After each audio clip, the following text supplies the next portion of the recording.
the three things that I want to leave with you, just these three. I could do 10, I could do a whole life class.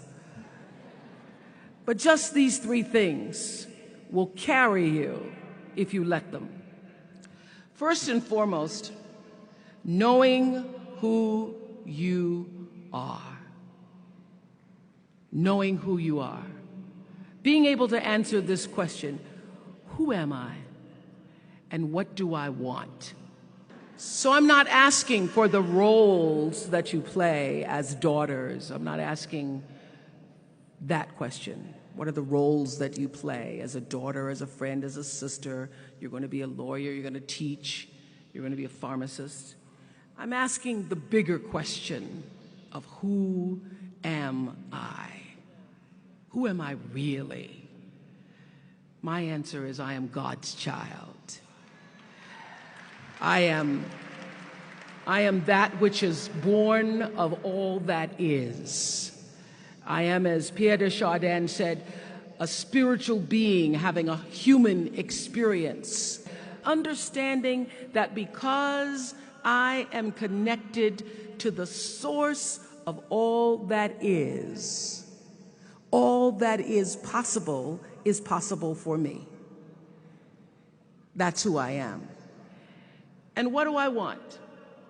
I don't want to just be successful in the world.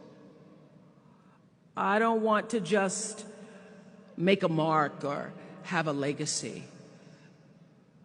The answer to that question for me is I want to fulfill the highest, truest expression of myself as a human being. I want to fulfill the promise that the Creator dreamed when He dreamed the cells that made up me. What do I want? You must have some kind of vision for your life. Even if you don't know the plan, you have to have a direction in which you choose to go. I never was the kind of woman who liked to get in a car and just go for a ride. I had a boyfriend who would say, let's just go for a ride. I want to know, where are we going? Do we have a destination? Is there a plan? Or are we just riding? What I've learned is that's a great metaphor for life. You want to be in the driver's seat of your own life, because if you're not, life will drive you.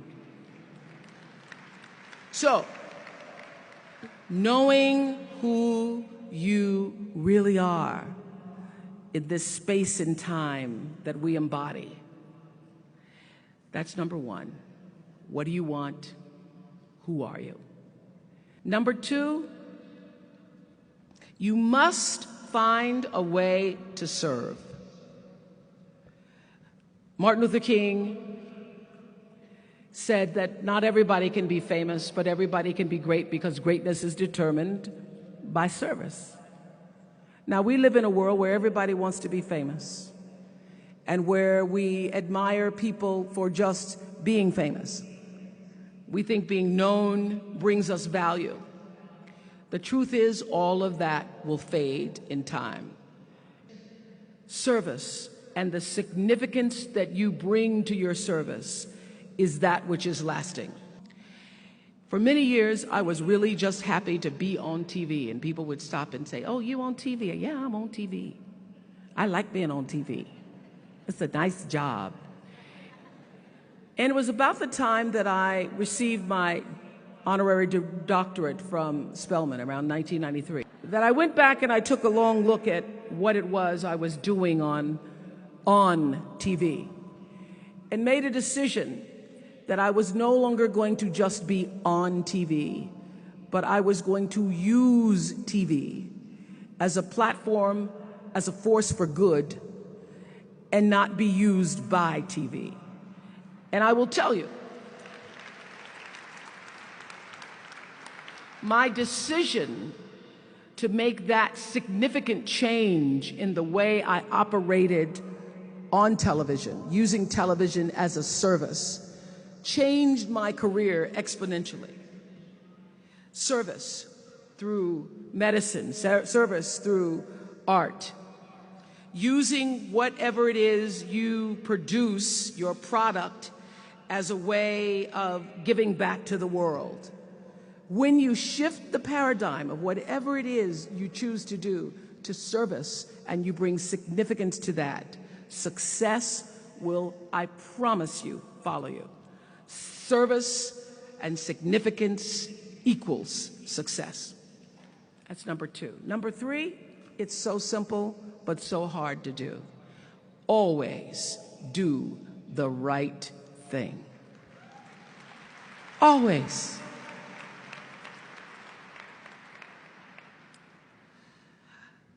Be excellent.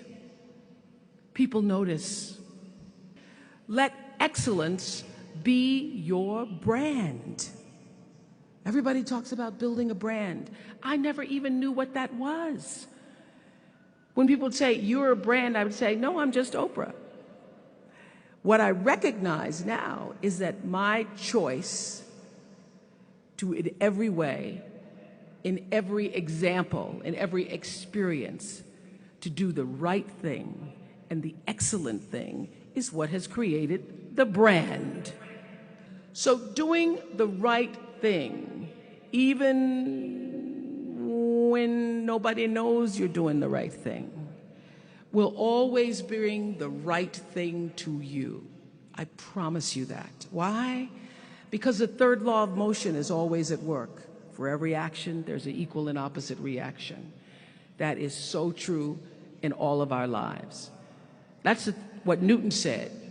Celia in The Color Purple said it. Everything you even try to do to me, already done to you. Everything you even try to do to me, already done to you. So you don't have to worry about revenge or getting back at somebody, making sure they pay. You just have to do the right thing, and the right thing will follow you even when people don't support it. I remember many times on my show. There are many shows y'all never saw. And the reason you didn't see them is because I got the last vote. And I remember 2010, my team, hardest working team in television, had done this interview with a woman who turns out she was a Sunday school teacher by day and a sex addict at night. Ooh. And they were like, you won't believe it. We got her going out, we got her with the men, and we get to show her, and she was willing to show us everything. I sat down with a woman for an interview that was taped. And during the process of the interview, I said, why are you doing this? And she said, oh, I want to help people. I want to tell my story and I want to help people. I said, do you have children? She says, yes, I have a 10-year-old son. I knew right then this is never going to see the light of day.